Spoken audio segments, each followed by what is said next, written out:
Bonjour à tous. Si je vous parle d'énergie pérenne, vous pensez à quoi? Solaire? Barrage hydraulique? Éolien? Et vous auriez complètement raison en réalité. Toutes ces énergies sont utiles et même très importantes pour sortir des énergies fossiles telles que le pétrole, le charbon ou même le gaz de schiste. Dans un monde en perpétuelle expansion et qui a besoin d'énergies toujours plus grandes, les énergies renouvelables ne sont pas suffisantes. Il faut donc en trouver de nouvelles et des meilleures. Je vais parler ici de fusion nucléaire. Vous allez me dire, oui, l'énergie nucléaire, c'est une honte, c'est pas l'avenir. Tata, je ne parle pas de fission nucléaire ici, je parle de fusion. Vous avez jamais entendu parler de fusion nucléaire? Ne vous inquiétez pas, un petit point s'impose donc. Parlons de la différence entre la fission et la fusion nucléaire. La fission est la réaction qui se passe actuellement dans les 58 réacteurs de l'Hexagone. Pour de la fission nucléaire, il nous faut donc un atome lourd, généralement de l'uranium, 235 à 238.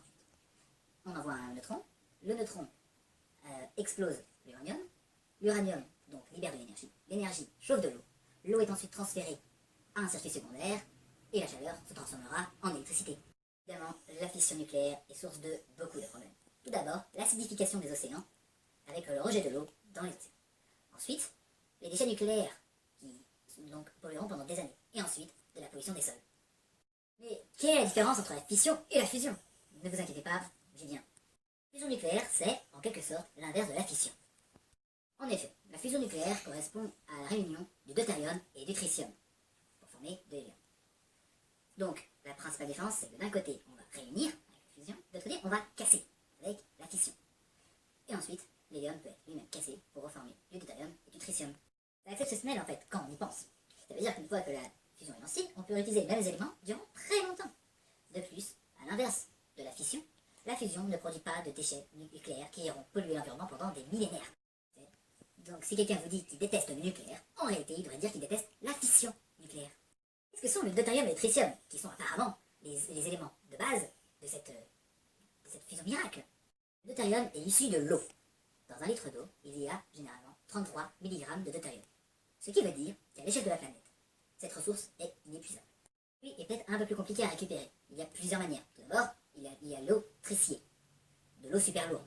Il faut en fait une petite adaptation de quelques mécanismes pour extraire le tritium.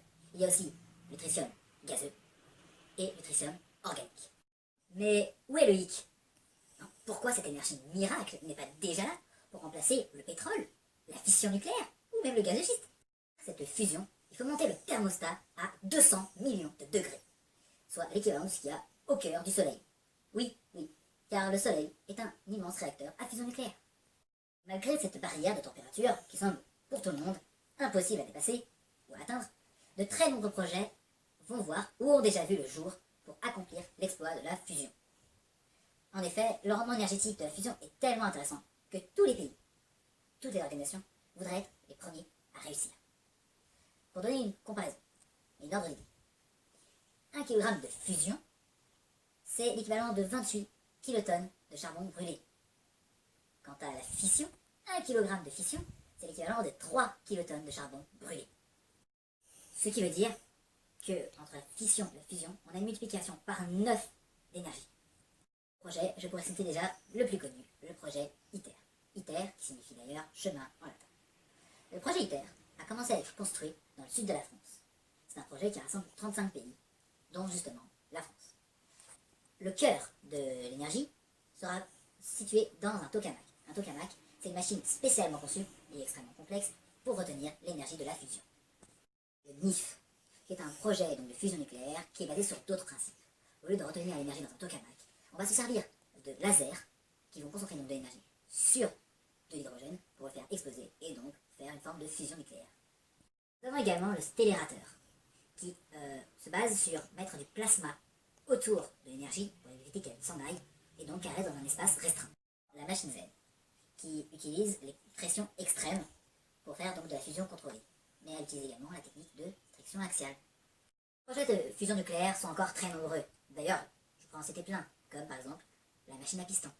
Autant de projets qui donc nous permettent justement d'espérer, pour justement remplacer les énergies fossiles qui donc sont polluantes et qui ne seront peut-être bientôt plus là pour nous aider. Ce sont autant donc de projets qui nous servent pour imaginer un futur moins sombre.